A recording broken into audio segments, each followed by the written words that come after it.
Testing 1, 2. What's going on, guys? It's been a while since I've been on here, but I got a good one for you. It's been worth it. So what's going on, guys? Donnie Rouse here, and this one is a podcast episode on uncovering limiting beliefs. Without stealing my own thunder, I'll just kind of go right into it. Hi, guys. My name is Donnie Rouse, and you are listening to the podcast One Life. Uncovering limited beliefs. There's an invisible force that controls every action you take in life. Well, there are many forces, and those forces are your beliefs. So what is a belief exactly? So beliefs are this certainty, this belief that something is true or false in a way. And how these interact with our life, or actually I should rather address, where do these come from?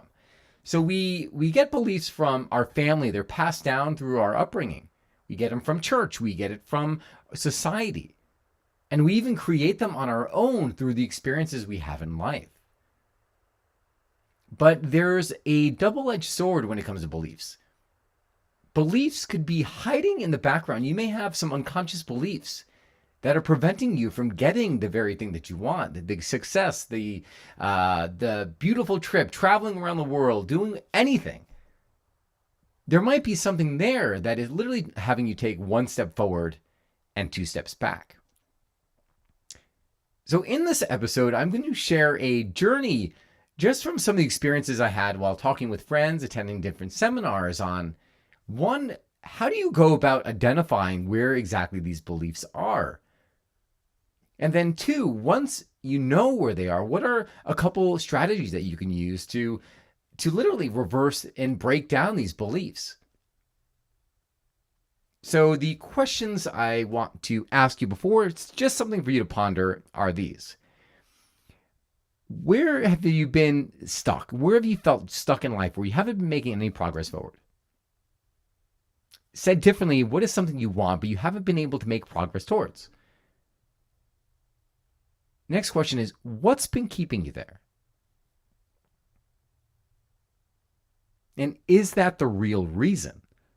I'll give you an example from my own life where it's something that literally came to me in a dream. And then lastly, this is one of the strategies, but we'll uncover it. We'll do 2 strategies. But this is, what if the opposite were true? How would that change the result? I was talking with a friend, and became aware of, say, some things that were holding me back in my life. Basically, like childhood things, like upbringing, where, our parents, they have all the best intention for us, right? They want to coddle us and protect us, but there's a point where that could actually be detrimental to your health. And so I was talking with one of my friends, and he was going into some of the work that he'd been doing in his life, and was just talking about how he's constantly always going in. He's always doing these different workshop seminars. And it seems like there was always work to be done. Yes, true, there's always work to be done because there's always levels of growth that we aspire to. Once we reach a plateau, we want to grow again, and we reach a plateau and we want to grow again. But that's not what I was referring to here. That's not what I was feeling. When I was speaking to my friend, I felt like there was this perpetual loop of trying to annihilate a belief system that he has, something that's been keeping him back. In my head, I was thinking, well, all right, there's something off here, right? Because anything we put our attention towards, we get more of. And if you're looking for problems, if you're looking for things that are holding you back, you're going to get more of those things. So this is going on in my head. I didn't mention anything to him. But then I was attending a seminar.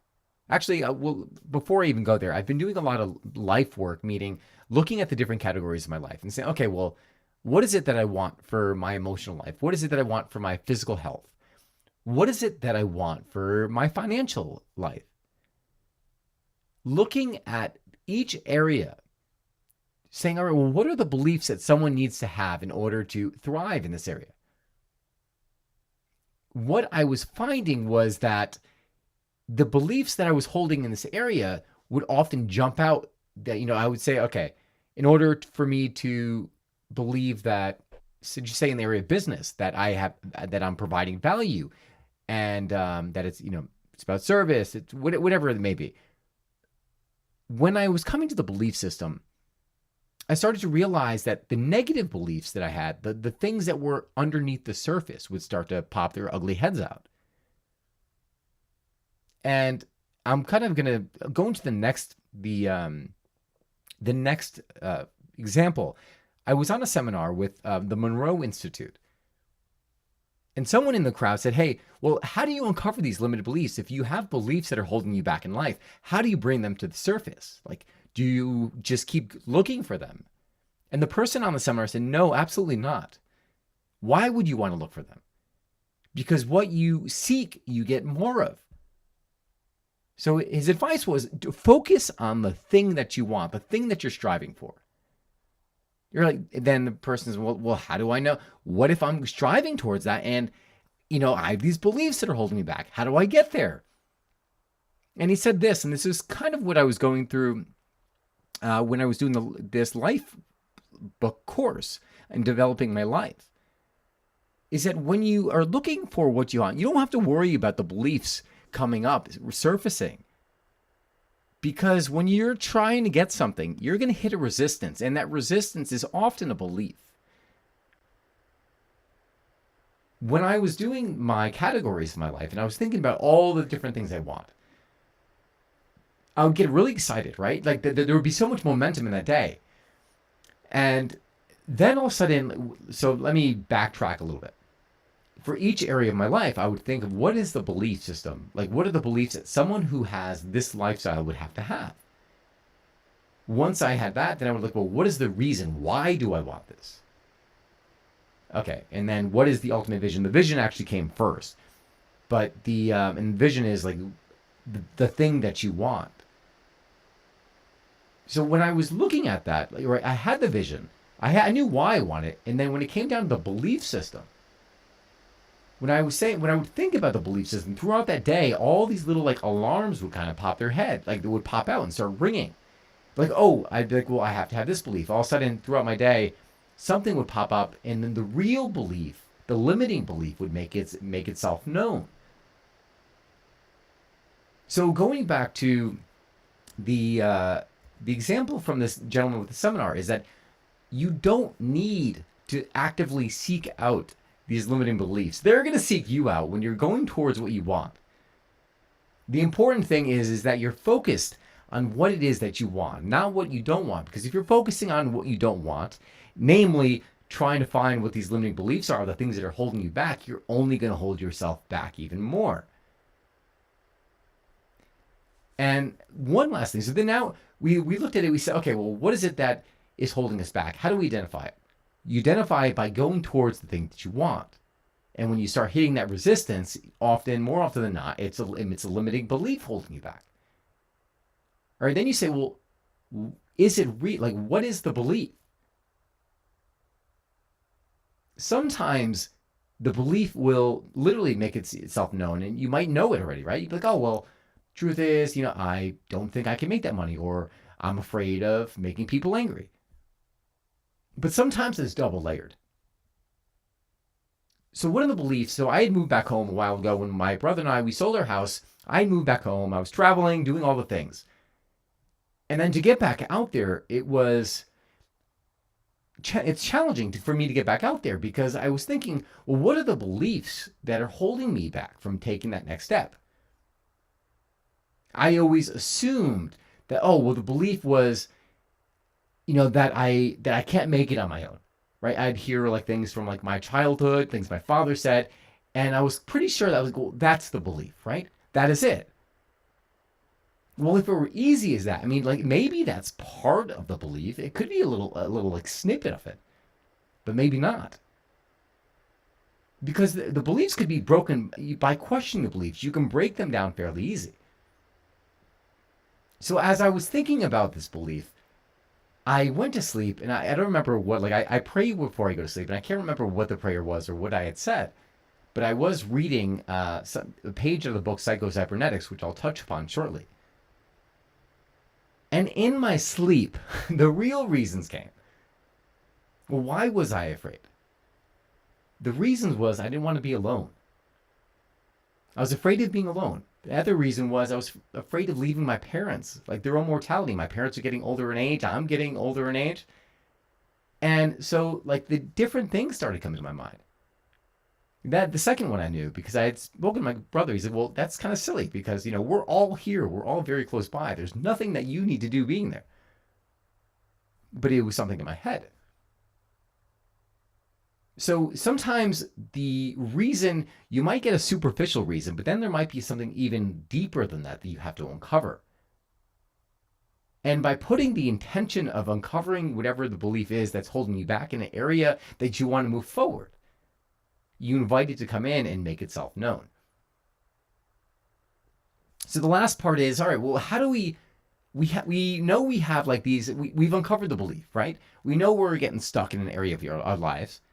We've identified the belief because we've put intention to it and said, okay, well, I believe in you. Every single one of us has guides. If you want to call them guardian angels, you can call it anything you want. When you evoke them and say, listen, help me identify what it is that's holding me back in this area so I can move past, it'll come to you. That's going to be a whole nother episode because this was like I had some crazy stuff happening to me. But once you get it then, how do you break apart a belief? Think of it as like when you used to believe in Santa Claus. How did you stop believing in Santa? Was it just one day you said, "Oh, you know what? I'm 13 years old now. Sorry, Santa. It's not working out." No. Usually I found presents hidden in my garage, or while other people were telling me that Santa was fake, and then all of a sudden, like I was like, people are laughing because I was the only one in my age group that believed in Santa Claus still. And then when you realize, because I think I saw like the gifts, I'm like, oh, okay, Santa's not real. So when you look at the way you break down a belief, you start to question things, right? These kids saying, oh, Santa Claus is not real. That thought coming into my head and say, okay, well, no, he is. But then realizing that there's support that he wasn't. And then when I saw it with my eyes, I was like, man, how could I be so stupid? Right? So breaking a belief this happens the same way. You have to question the belief. Well, how do you question the belief? So let's say the belief that I will never lose weight, I'm big boned. Is that, you say, well, is that true? Well, yeah, I am big boned. But what if the opposite were true? What if it were easy for you to lose weight because you were big boned and big bone had nothing to do with it? You're like, well, if that were the case, then I would probably go to the gym. I'd probably, go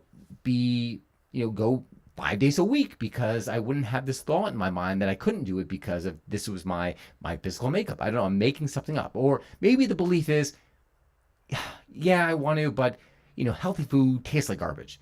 And I can't subject myself to that pain. The question is, well, what if that was not true? I mean, I think that used to be the case. Like back in the day, we used to have some garbage healthy food. It didn't even taste like food. But now you can pretty much get a substitute for everything. And it tastes good. I mean, I try to eat more plant-based than I do any kind of meat products. And it's because they've come so far with the taste. And that's just one example of actually questioning the belief to break it down. What is another way? I'll give you one more. Actually, I'll give you two more. Another one is through your own experiences, by reaching out to different people, talking to different people, having different experiences. Different experiences help you shift the way you see the world. This would often happen when I would travel. I would have a biased opinion or a view of an ethnic group or a religion or whatever it may be. And all of a sudden, through my interaction, through the experience, it just shatters the belief. And all of a sudden now I'm like, oh my God, it's stupid. How did I hold that belief before? And then the third one, the final way I'll give you, is to practice it in your mind. In the book Psycho-Cybernetics, it talks about, this is just one aspect, but it talks about like literally almost like pressing the play button, because the issues arise where we're overstimulated, right? And as a result of being overstimulated, we go into like this stress response And we kick off this automatic pilot where we respond the same way we always do. Maybe it's a trigger, like that people will, let's say strangers. We'll use that, right? We were always taught when we were younger, oh, be careful of strangers, be careful of strangers. Now you see someone on the street who doesn't look this, like who looks different than you. And this thing, without even knowing it, literally triggers in your mind. And all of a sudden there's this kind of fear response, maybe until you get to know the person. But if you practice in your mind, you could practice literally feeling confident going up to a person of the opposite sex or the same sex, if that's your preference. And having this confidence and changing something that was limiting in the past. Maybe let's use the approach of going up to someone that you were attracted to. Maybe in the past you'd be like, no, I can't talk to the person. I feel too self-conscious. But literally running through the scenario in your mind, maybe you're just seeing the person there. Then all of a sudden you see yourself going up and just saying hello and getting a good result. And then all of a sudden see yourself go up and having a conversation. It sounds stupid and it sounds so simple, but isn't it true? Like all the things that make sense are really simple. We muddy them up by making them complex. And as a result of making them complex, we never take action on them. So practicing it over and over and over in your head. And then all of a sudden, when that opportunity arises, you move forward without hesitation. Because it's just like you're like, oh, well, I've done this before. Because your mind doesn't know the difference between fact or fiction, something that happens or something you made up in your mind. So that is all I've got for you guys today. So again, we'll kind of close it out with the questions. What is something you want, but you haven't been able to make progress towards? Or said differently, what is something where you take one step forward and it seems like you're taking 2 steps back? What is it that's been keeping you there? In terms of the belief, what do you think the belief system is? And is that the real reason? Set an intention, ask for more guidance. And then once you've isolated and you've identified that belief, what are some ways that you could literally dismantle the belief? I gave you 3 of them here. One is using experience. So say you said, well, I can never own a cafe. Maybe it's going out and working at a cafe to realize, well, you know what? This isn't that difficult. The second one was practicing it in your mind. You practice it over and over and over with repetition. All of a sudden it becomes natural to you. And the third, which was the first that I mentioned, is questioning it, breaking down the beliefs. Asking questions like, well, how would I respond if this wasn't true? Is this true for everybody? What assumptions am I making here? What you're doing by asking questions about the belief, you start to literally imagine a table, right? A table can stand firm. The table is the belief. But once you start asking different questions, you literally start shaking. It's almost like you're knocking away at one of the legs that the belief is built on. And then once you start to knock at all the legs, the belief becomes unstable until it collapses. And then the only way forward is a new belief. And that is your choice. You get to choose what you believe in. So I hope you enjoyed this episode today, guys. I'm going to come on for some other great ones, especially about like talking to your guides and feeling the guidance by the universe, God, whatever you want to call it. But I've had some awesome experiences. So I will share those in a different episode. So don't miss that one. Thank you so much for tuning in. I hope you got a lot out of this episode, but also I hope it helped you realize to stay focused on the desires, stay focused on the things you want, and not to worry about trying to uncover the things that are preventing you, because by doing so, you're literally holding yourself back. I've done a lot of that discovery work, and hence this is why I am here sharing this with you now. So this way I can save you some time and headaches, but also get to where you want to go faster. So again, thank you so much for tuning in. If you have any questions, comments, or would like to subscribe to the One Life podcast with Donnie Rouse, you can do so by visiting www.donnyrouse.com. That is DONNYRAUS.com. That is all I have for you today. God bless, and I will see you again soon.